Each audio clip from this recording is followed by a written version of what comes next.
Uniting rhythm in my home,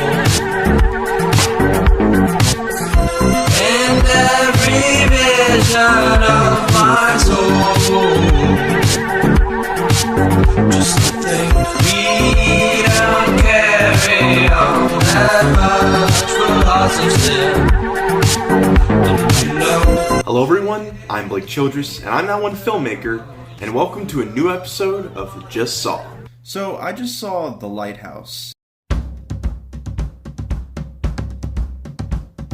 What will we do with the drunken sailor? What will we do with the drunken sailor? What will we do with the drunken sailor early in the morning? Way hey. And, man, I really don't know how to describe this movie properly and actually make it into a Just Saw video, because this is unlike anything I've ever seen in my entire life. Shit. Okay, I guess I'll just talk about random things I liked about the movie. First of all, I fucking loved the style. The 1930s Universal horror style they were going for was amazing. That aspect ratio they had, where it was 35mm, it honestly was great, and it made the entire film feel somewhat claustrophobic in every single shot. Even if it was outside, I always felt like I was being closed in every single shot. And also the black and white color actually helped add to it. It's kind of like the same thing with Psycho, and how the black and white kind of makes horror films kind of a little scarier. But it's mainly just because of that whole 30s vibe that they're going for. But I also loved the acting from Robert Pattinson and Willem Dafoe. Both of them did an amazing job. Particularly Willem Dafoe was pretty fucking good. They both had these British accents, and Willem Dafoe had this great British sailor accent. That my only problem with it was so good that sometimes I could barely understand a word he was saying. I swept them. Kids begrimed and bedabbled, unwiped, unwashed, and disdained. But he did his best, and honestly, I respect him for that. Robert Pattinson's accent was, a little, fake, not as good as Willem Dafoe's, but at least I could understand him more, and I mean, he had more dialogue, so it kind of makes sense for his to make more sense.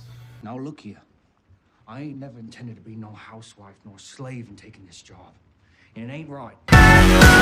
But both of them did an amazing job, and they're pretty much the only characters in the movie. The cast literally only includes 6 or 7 people, and about 90% of the movie only includes them. So it's great that they both gave a great performance. My problem with this movie is mainly with the story. I seriously, I'm all for movies that decide to say, fuck the normal plot structure and we're gonna do our own thing. But this movie had little to no story, and I didn't understand any of it. Not only did it have no story, but what little it gave me, I couldn't understand any of it. It was so fucking confusing that by the end of the movie, I had no idea what I just watched for the past fucking hour. So I'm pretty sure what most people are going to say, and why I'm very hesitant to actually give this movie a 7 or 6 out of 10, is because this is most likely intentional. The fact that there is no story, because first of all, life doesn't follow a typical plot structure, and 2, it can be interpreted as a nightmare, and how everything doesn't make much sense anyway, because the entire thing is inside the head of the main character. And hell, even Willem Dafoe's character even mentions that, saying, oh, what if what if I'm just a figment of your imagination? What if you're running around the forest and you're imagining these things, seeking companionship and stuff like that? Which, I mean, sure, fine, maybe it's intentional, but did it make it a good movie? No, not really. One thing I tried to figure out was if there was really much of like a lesson or metaphor that they were trying to teach.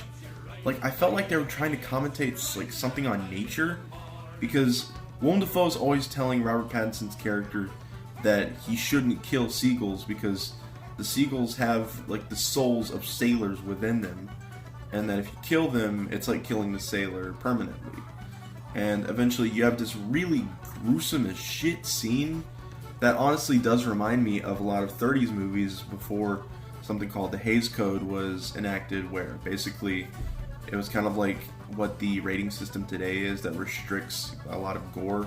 Before the Hays Code was enacted, a lot of 30s horror films were very dark and gory and gruesome. You have booked your last book.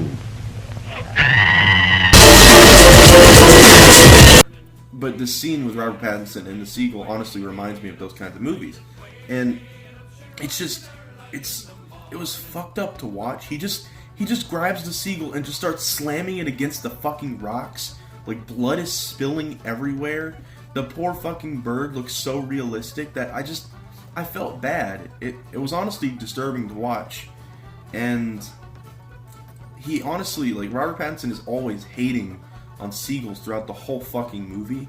And I don't really get what that's supposed to mean. Because you also see him wanting to fuck mermaids in the movie. Like, constantly he's having like images of him finding mermaids and fucking mermaids, and like he masturbates to a little like a porcelain statue of a mermaid or something, and it's just all throughout the movie. So I was thinking maybe it's something about like humans would rather care about mythical things that don't actually exist rather than nature itself, or something like that.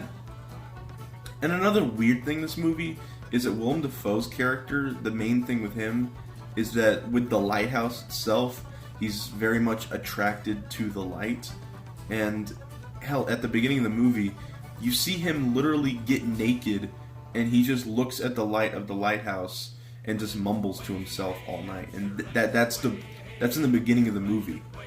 And the whole mystery throughout the movie is that Robert Pattinson's character wants to see the light. He wants to see what Willem Dafoe sees. And honestly, the ending was fucking insane.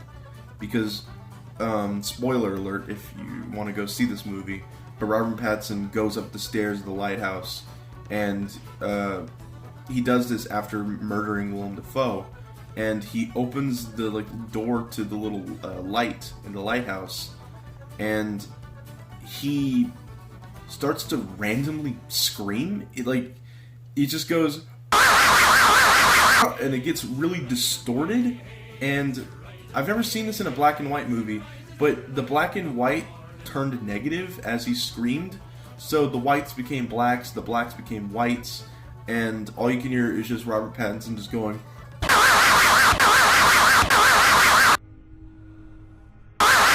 It was just that for like a solid 30 seconds, and then eventually he falls over and you see him tumble down the fucking circle stairs. He tumbles down the fucking stairway, and you just see him tumble all the way down to the fucking bottom, and then the movie ends on Robert Pattinson on the beach getting his organs eaten by fucking seagulls. And that's how the movie ends. I don't know how we got to that point. Like, it doesn't make any fucking sense. I don't think I've done a proper job of actually criticizing this. I've mentioned just stupid things about the movie, but I guess I should talk a little bit about the plot to discuss just how very weird and random this movie is. Because at the beginning of the movie, everything is normal. Because this movie does not feel like a gradual, like, disturbing dive into Robert Pattinson's character's psyche or anything like that. It feels like the first part of the movie is almost completely normal with some random dream sequences and stuff, and then it just goes into the deep end. Crazy shit starts happening. Eventually, Willem Dafoe's character thinks he's a dog or something, and then like there's copies of the characters. They're killing each other multiple times. There's like 2 Robert Pattinsons. There's 2 Willem Dafoes. There's like a young Willem Dafoe, a fucking mermaid on the beach or something. It's like, how did we go from 2 guys in a lighthouse that are taking care of it and making sure these boats have like safe passage to Willem Dafoe acting like a dog, Meat, pussy, Adderall, Matt. fucking copies of Willem Dafoe and Robert Pattinson, a fucking mermaid that Robert Pattinson has sex with, and Robert Pattinson getting eaten alive by seagulls. There's got to be something that transitions from normal shit to crazy shit, and there is nothing. The only thing that transitions in between these things is the 2 characters drinking. Like, it starts with them drinking normal alcohol, and then I think randomly at some point they start drinking like gasoline or something. They just start drinking liquid out of this like gasoline bottle, and they just pretend it's alcohol, and they just start screaming. Like, the movie makes no goddamn sense, and I love it for that, and I also hate it for that. I mean, the cinematography and the soundtrack was great. Acting is great. Pretty much everything technical with the movie is fucking fantastic. The only thing wrong with the movie is the story. The structure of the plot. It doesn't make any sense. And since it's probably intentional, and I'm just too stupid to understand any of it, I'm not going to give this movie a bad rating just because of it. Because hell, I'm pretty sure the director will explain at some point what the actual movie means. So, what the hell? I like this movie. Should you go see it? It's a strong question to answer. If you're a fan of like Frankenstein, Dracula, just those universal horror movies from the past, you should definitely go see this movie. If not, I mean, if you like seeing the A24 catalog, I guess go try it out. It's very weird, and frankly, none of it made any goddamn sense. So, for that reason, I'm giving The Lighthouse a 7.5 out of 10. In conclusion, life fucking sucks. I'm Blake Childress, and I'm that one filmmaker, and I hope to see you in my next video. Bye bye now.